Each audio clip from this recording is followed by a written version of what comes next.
Hello, hello, hello, and happy new year, everybody.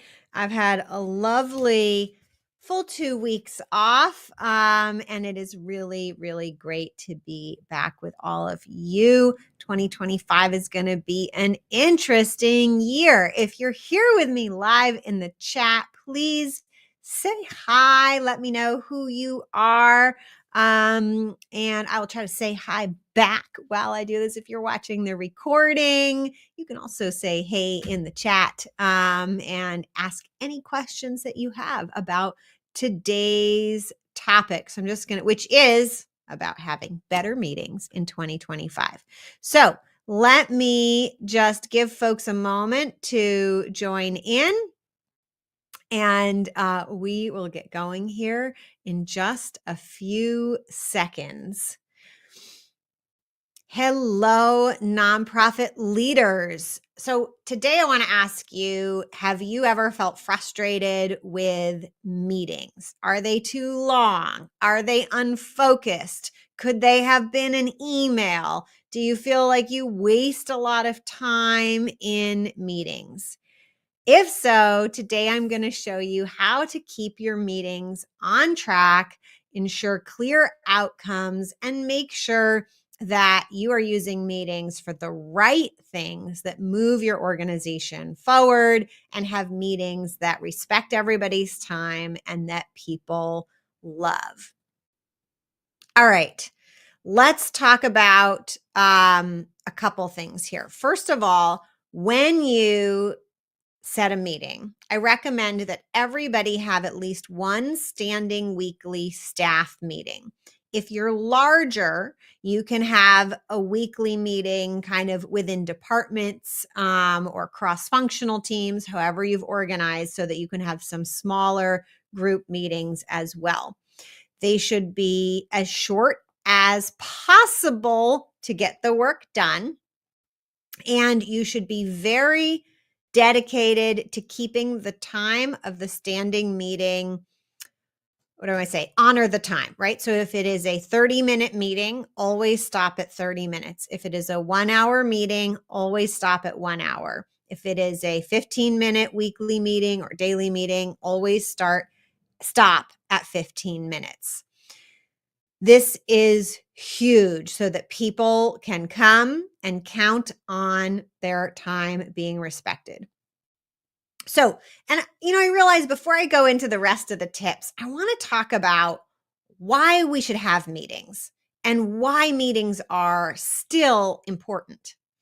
Meetings are important when we use them to bring minds together, to identify problems or solutions that need a group of minds giving input, giving the full picture, and making the best kind of decision around what type of solution needs to be implemented to either fix an existing problem or create some new good thing out there in the world. So, meetings should then be mostly full of dialogue, people having a conversation, not announcements, right? Meetings don't need to be for announcements. So I'm going to give you really quickly a basic standing meeting agenda. So having an agenda for a meeting is really powerful, but creating agendas can be time consuming, and creating agendas there can be politics involved. I'll just say that as to who gets to put what on the agenda and in what order. So we can eliminate that by using a standing agenda, meaning you use the same agenda every time. And this is how we do that. In the impact method, we call this an issues meeting. This originally, I learned about this kind of format of meeting from something called EOS, the Entrepreneurial Operating System. They have a meeting called a level 10 meeting. And they called it that because meaning it should always be like a 10 out of 10 on your rating scale. So here's the overall agenda for your standing meeting. And you can replace your staff meetings and even your board meetings basically with this same agenda. First thing you want to do is have some sort of activity, very short, that brings everybody into the meeting space, into the room, even if it's a digital room on Zoom. That can be an activity like share a high and a low from your week. It could be a physical activity. I like to do a mirroring activity, right? Where like I partner up, or if we're on Zoom, you can all follow me and just do what I do, right? So do some weird things and people just copy. What this does is it brings our brains into focus into the meeting, and it gets people, off their phones, off trying to multitask, which is not effective. The next item on your agenda should be the sharing of headlines. Sometimes a headline sounds like an announcement, but only announcements that are newsworthy. So a headline could be, something really great happened. Like we received a $200,000 unrestricted donation. Yay, it's a cause for celebration. That is a headline. A headline could be something bad that's happening. Our water shut down in our building. That would be newsworthy. So I want you to think of headlines as newsworthy. It could be a win that you've had with your clients. It could be some kind of concern that's been creeping up that has finally reached the level of being a headline. So after you share the headlines, while you're sharing them, take note of any issues that are kind of brought up with a headline, right? So usually if it's kind of bad news or a concern or a we got this, but what do we do next kind of thing, those are issues. And you start on a piece of paper, on a whiteboard, in a digital tool. Keep a list of the issues. Okay, now you're going to identify if there are any issues that need to come up. And if you really, I have a pro tip for an extra one. If you want to know my extra thing that we do in the Thrive program, feel free to send me a message. But after headlines, we're going to see, are there any issues that need to be added to the standing issues list that we're going to keep? People can add issues themselves, or they can share in the group and a scribe can write them down. The key here is do not discuss the issue. Just get enough information to list the issue on a list.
Did I fix it?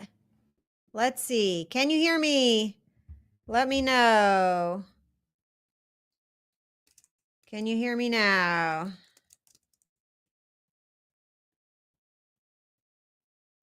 Can you hear me now? Testing, testing. Can you hear me now? Can you hear me now? Testing, testing. I think I fixed it. But I'm going to, yes. Okay. We are back on it. All right. I'm going to start from the beginning of the standing agenda because I'm not exactly sure when I cut out. Okay. So, first thing in your standing agenda for your meetings is a quick activity that brings everybody into the room. It can be a check-in activity like share a high and a low from your week, or it can be a physical activity where you partner up, or if you're on Zoom, you can kind of like mirror image each other's actions, something like that. You can look these up. Improv things are great for learning a quick bring people into the room activity and get them off their phones and their computers and engaged in the moment. Agenda item number 2 is headlines.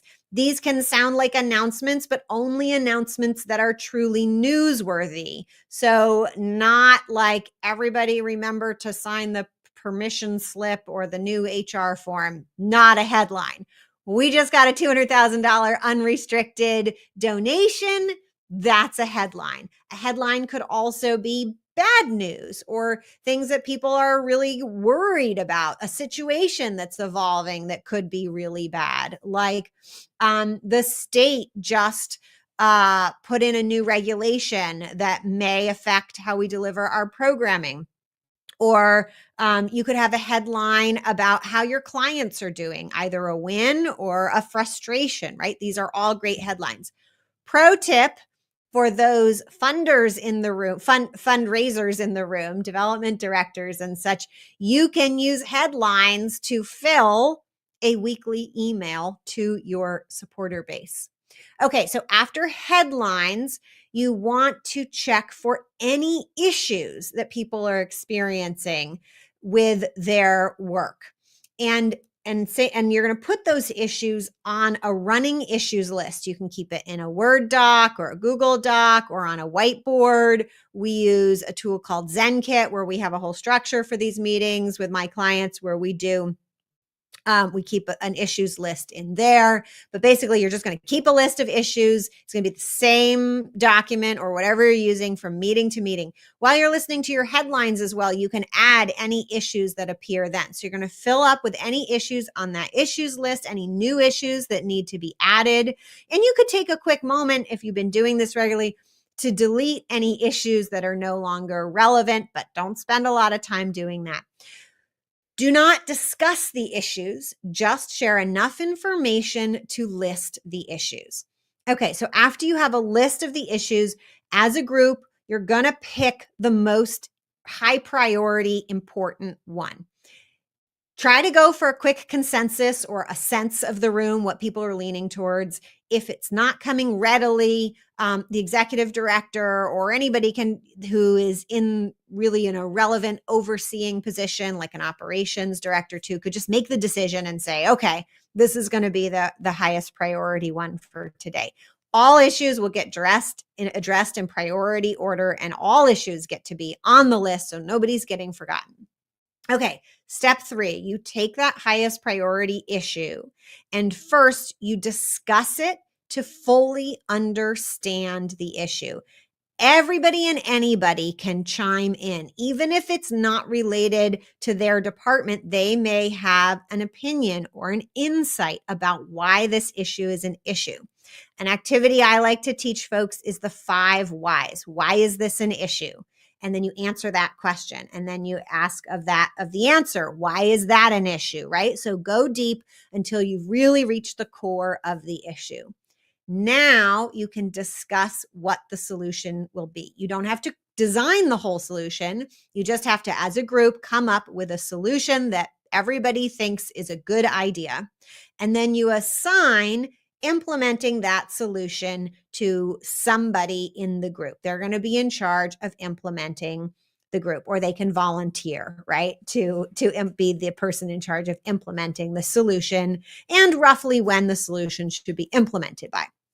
Okay, so that assignment of creating the solution goes on to a running to-do list, right? So you're going to have two running lists, an issues list and a to-do list. Okay, so now if you still have plenty of time in your meeting, you can pick another issue to move on to. But if you are now at the end of your time, you need to wrap up the meeting, and I'll tell you a quick few steps on how to wrap it up. If you're still in the middle of one issue and the length that you've set your meeting, let's say it's an hour, runs out, you need to stop the meeting. You can give everybody the choice of continuing if they want to. Otherwise, you will pick up understanding and identifying the issue and identifying the solution at the next meeting. And it will still probably be the highest priority issue. Okay, how do we wrap this meeting up? Review the to-do list so that everybody knows what things are assigned to them and have acknowledged that they're ready to take that on. And the very last step is to rate the meeting. You can use a scale of 1 to 10. You can use a scale of 1 to 4, which I like, or 1 to, I like to do an even number so that there is intentionally no middle, because people tend to like to be safe in the middle. But I can tell you, I usually do a scale of 1 to 4. And when I introduce this to clients and they do it with their teams again and again, they're getting 4s out of the park right off the bat because people love how effective this meeting is. So that is how to have a standing agenda that will effectively address your highest priority issues. Now, a few points about this. One is, when you first start getting going, you may find that your issues list is really long, and that's okay. And here's what happens. When you address issues in priority order, you will find that some of those other things on your issues list were really symptoms of one of those higher priority issues on that list. And so when you solve the higher priority issue, you will find as you start to come back that things that were on your issues list have just resolved because you addressed the core issue, and that your list will get shorter and shorter and shorter until some big change happens either in your organization or in the world. Another thing that's really important about having effective meetings and using this type of meeting agenda is to create a culture that is focused on understanding that we're going to address things in priority order, and that it is okay to kind of call each other out to say, hey, or call ourselves out. We're starting to discuss this issue, but it's not the issue we should be focused on right now. It's not the highest priority issue. So, kind of silence ourselves or just say, hey, let's hold on to the discussion till we're actually discussing that issue. So having a culture where everybody feels empowered and comfortable to keep the group focused and to keep themselves focused and to hold all of ourselves and each other as a team accountable. And that's part of a larger culture that we can build in our organizations, where we know that at the end of the day, all of our jobs is to move the mission forward. And it's not just to complete a specific task on our job list, and that we all need to participate in doing that. That is all I have time for today. There's certainly lots more we could go into. If you would like to learn the full issues meeting and the full system that I teach organizations, that's what we do in the Thrive program. And you can learn more about that and have a conversation with me by going to pivotground.com/application. Tell me a little bit about your organization, and I'll set up a time for us to chat and talk about your situation and what might be right for you. If you'd like more tips like these in your inbox, you can go to inspirednonprofitleadership.com/sign up, and you will get tips and announcements about upcoming trainings and such in your email. Until next time, it is such a pleasure to be with you here. I will see you then, and I wish you all